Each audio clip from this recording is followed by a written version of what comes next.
Hey, look here, we've got another cheap Chinese Edelbrock knockoff. But this one at least has a few little quirky things that, I don't know, I'm interested in taking a look at. So let's dig a little deeper. Let's just quickly go over some of the things because this one really compares to the last knockoff carburetor video I did. It's been a while ago. Some things I just noticed here, just looking at from the outside. The last knockoff had that vent tube for the marine style carburetor that vents out of the fuel pump into the carburetor, so it dumps excess fuel.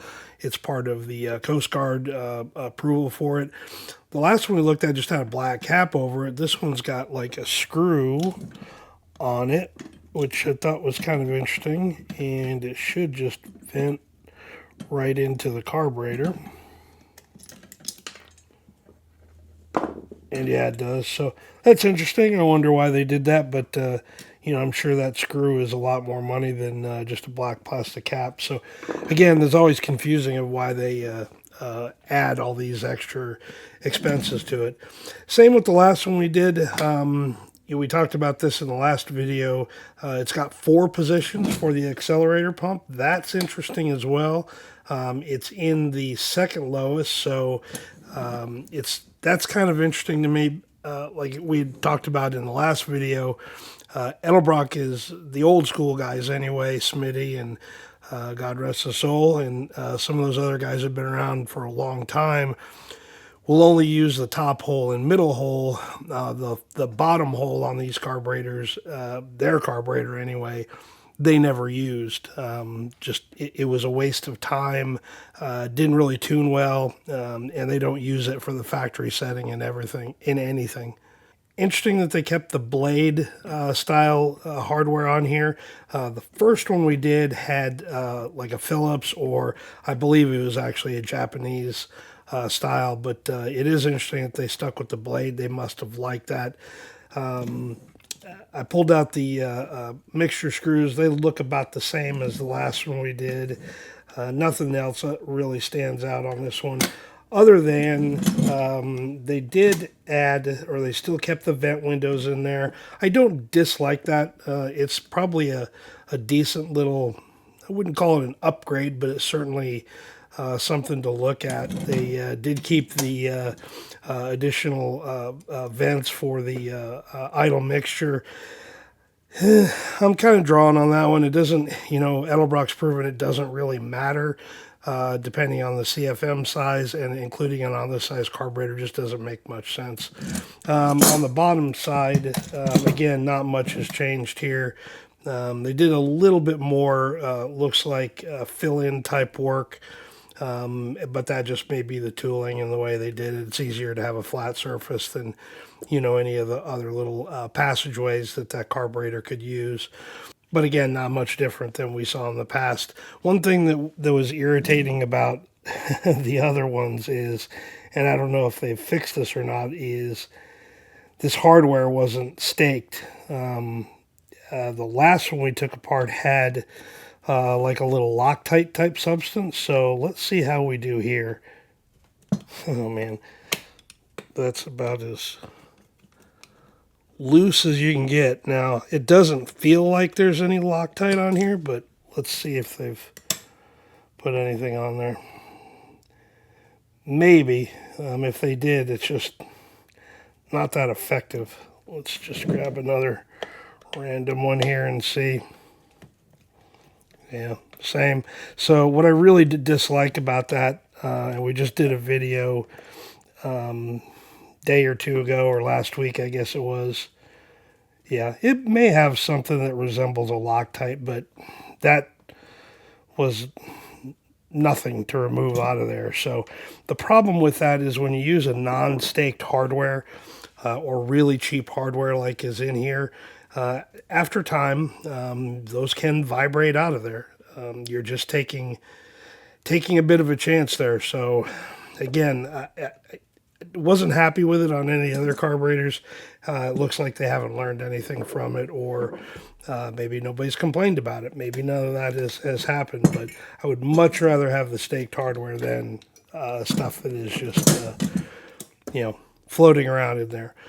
I I guess the other biggest thing that I saw in here was one that, again, haven't seen it before on any of the Chinese knockoffs, but I'm assuming that's the needle and seats there, which makes it interesting because you could technically, I'm assuming, we'll pop these off, service the needle and seats without removing the air horn assembly. Now, if this was an actual carburetor and it had a tuning kit, you're going to need to be in there anyway, but most of these or all of these carburetors do not have a calibration kit that comes with it.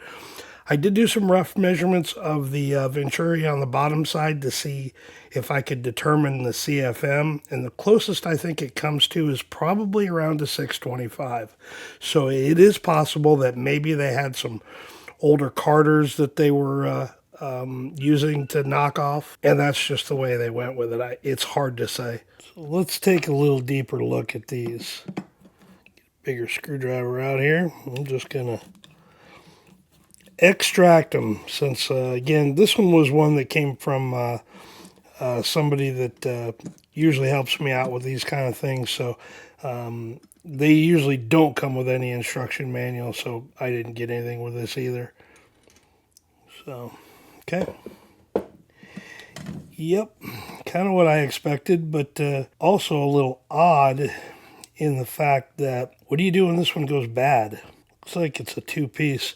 Well, when we pop the air horn assembly off, I'm going to leave this one as is, but when we take the air horn assembly off, we'll see if we can remove that and get down in there. But yeah, a little interesting. Let's see if we get lucky and... Yep. All right, so there's the needle. Much different than the Edelbrock one for sure. Much bigger, much heavier, so again, you're not going to steal this out of an Edelbrock kit and replace it in this one because there's no service repair parts for this carburetor. So here's the Chinese assembly on the left, Edelbrock on the right. I guess it felt a little bit different, but it doesn't look too much different, so maybe it was just my old eyes deceiving me, but let's just weigh that and see what that weighs total in grams. Okay, so here is the Chinese one in grams. Like we're at 2.5, 2.3. So maybe my eyes were more calibrated than I thought. So slightly different weight in it.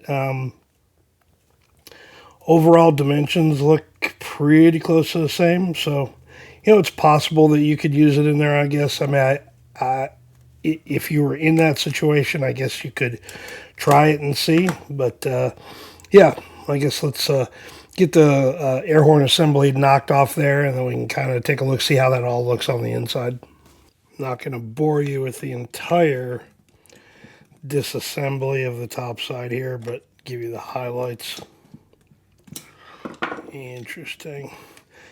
I remember that on the last one that these covers had some sealant on it, which is interesting. See if we can pop that out of there. We'll have to wait to get the air horn assembly off to get those out of there. It's kind of interesting. I just took that first screw out of there. One thing I forgot about, but remembered as soon as I did it, is they love to over-tighten the hardware on this stuff. That's just way over tight. One thing too, I did I think it was a short here on YouTube talking about the hardware. Again, they use a lock washer on here. The Edelbrock stuff is a trilobular hardware, meaning that the hardware, when it is installed into the top side of the carburetor, into the main body, is triangle shaped, and what that does is it pushes the material out and forms the threads as it goes in there. That is a very, very good solution to it because it's not cutting anything.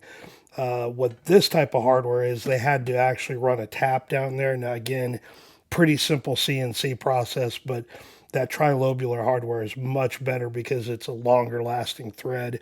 Anyway, I'm going to knock out the rest of the carburetor. We get ready to roll the air horn assembly off. I'll bring you back. Okay, all the hardware's out. Again, that always freaks me out. You can kind of look and see on top of the air horn assembly here where those lock washers, which is stupid. You don't need it, was in there. Now, here's something that was interesting. All of these that I removed, you can tell where the lock washer dug in, and I thought maybe it was just missing some hardware. But this one here, there was never hardware installed in that. So their quality QC just went ahead and left one of those out. So interesting. I don't know what happened to this carburetor before, but on all these other ones you can clearly see. So they just left some hardware out. So that's kind of fun. All right, let's get this. This should just roll right out of here. Okay. Interesting. Oh, I guess that was because we removed that out of there. Went ahead and removed that float. That one there, I believe, yeah. Let's see if we can just wiggle that out of there and, well, it is, that cover is on there pretty aggressively, so it does look like that they sealed that for whatever reason, which is just the dumbest thing ever. Completely unnecessary. This one kind of looks like it.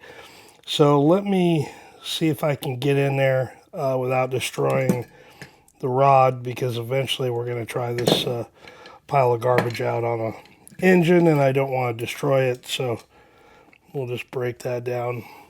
But yeah, interesting. Wonder what they were thinking. So, gasket's okay, I guess. It's not a bad material. It doesn't feel bad.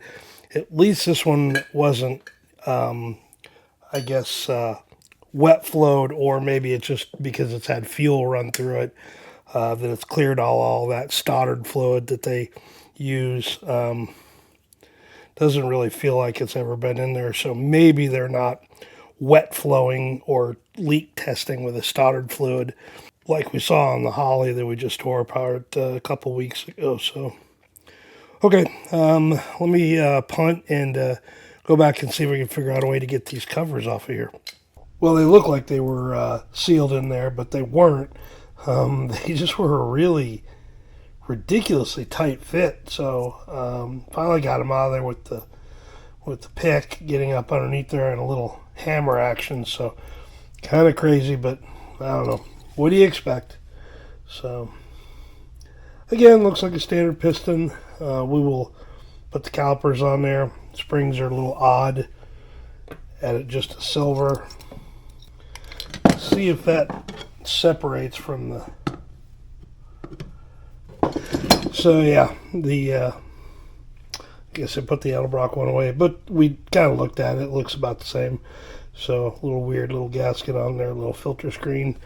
So, but yeah, not really sure what the line of thinking was there, other than I guess you could get to the needle and seat easier, but there's no adjustability there, so it really didn't gain you much. So I already popped the jets out of there. Let's see if we can see if there's any markings on there. It kind of looked like there was. 247, so 255. So yeah, I'm assuming what that is, a metric size. Okay, let's keep going here. That hardware wasn't nearly as tight, so pretty standard. A gasket kind of looks like a Edelbrock gasket. I'm assuming that's probably pretty close. This is where we're going to run into some issues, because like I said, it didn't, measuring the Venturi, it wasn't a 600, and I don't, oh, you know what, I do have a 625. Oh, that's cute. That's not supposed to do that. Well, that's lovely. This better not. Good God. All right. Well, yeah. So these are pressed in with a real carburetor. I even hate to do this. Let's see if. Okay. At least the we'll have to wait until we test drive this thing and somewhere down the road before I disassemble this thing, because I want to punch that plug out of there and see exactly what that looks like. But yeah, that is really, really, really bad. So, yeah, just falls right out of there. Okay, I need a break.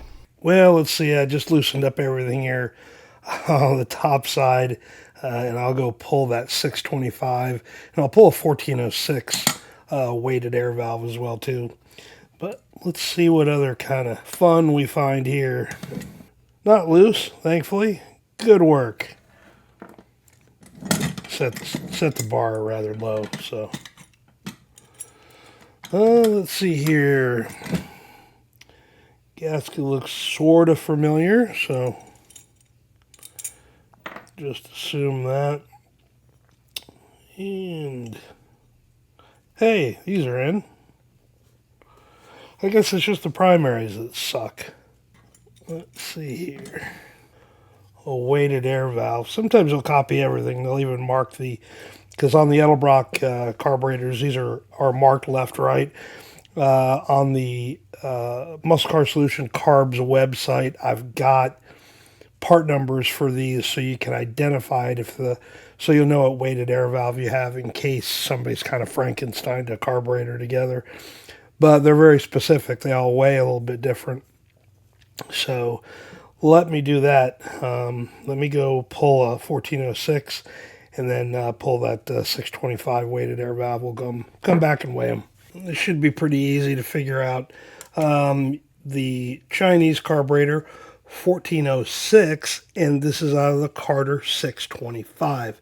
All three of these should weigh, well, these two should weigh differently. This one should match up with one of the two. So let's start with the Chinese one, just see where we're at in grams. 111.1, this is 1406. 121.9. So those two do not match. So this must be the 111. And it's not. I can tell already. I know it's heavier. Yeah, 132.2. So what that tells me is that weighted air door will likely open up sooner because the weights are lighter. Now, is that a bad thing? Not necessarily. The thing is if these open too quickly, which is a possibility, you've got really no way to correct it other than potentially using a weighted air valve out of a Edelbrock carburetor, but it doesn't fit in there. Let's see if the Carter one fits in here any better. Doesn't. So it doesn't shut all the way. So I don't know. It's hard to say. I'm not going to speculate on it anymore. Very, very weird. So we don't know what this is. I don't know if it's supposed to be after a 625 because things aren't matching up here. There's really not a lot left to talk about with this carburetor. There was so many failure points on this one with the booster and, you know, all the air bleeds and the emulsions and everything falling out of it. It just, you know, there's the trouble with these is stuff like that. You don't know unless you tear one apart, take a look at it, verify it, make sure it's in good working order. And this carburetor is not in good working order. And if you notice, we've got the other knockoff video carburetors that we did. I think that one was the first one.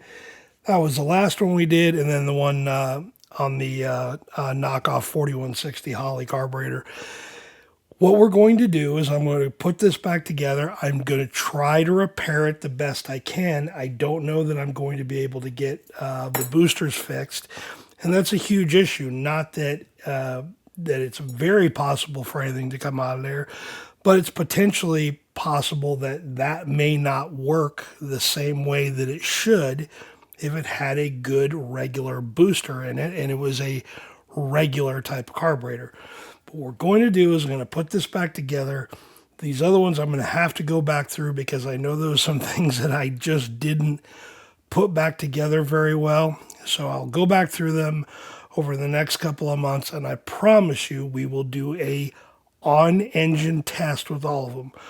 I've got a 1906 that I will dial in, we'll get it all set, and then we will bolt on each one of these and compare to how it runs with a regular Edelbrock carburetor. Now, I may switch that out to a 1406, not quite sure, but most of these, I got 2 electric chokes and 2 manual choke carburetors, so we got plenty to choose from here. So we're going to do that. It's going to be a few months down the road, so I'll put this one back together, try to repair it the best I can. I will let you know if there's anything that I have to do to these, modify it wise, but I would like to leave the stock rods and jets and the Edelbrock knockoffs, and then the Holly knockoff, we'll just leave the jets that are in there and the air bleeds up top, and we'll just let it ride and see how it happens. So give me a few months, we'll come back to it and see what happens. But this latest Temu, eBay, Alibaba, whatever knockoff Edelbrock is another hot pile of garbage. No matter how you slice it up, that's just the way it is. So anyway, if you got any comments on this one, please don't hesitate, leave them down below. But I'm going to ask you that you be very civil in this. I understand it's a hot topic. If you read any of the comments on the other videos I've done, people get very angry about picking on these cheap carburetors. They don't have any problem with them. And then others that are wildly different that have a big problem with it and only want, to buy the American-made where the design came from instead of a knockoff carburetor. So just be civil, and yeah, so give me a few months, we'll put these together and see how they perform. But spoiler alert, I have a feeling they're not going to perform very well because I've already seen dyno results on that carburetor and it wasn't impressive. So anyway, we'll catch you guys on the next one. Be good out there.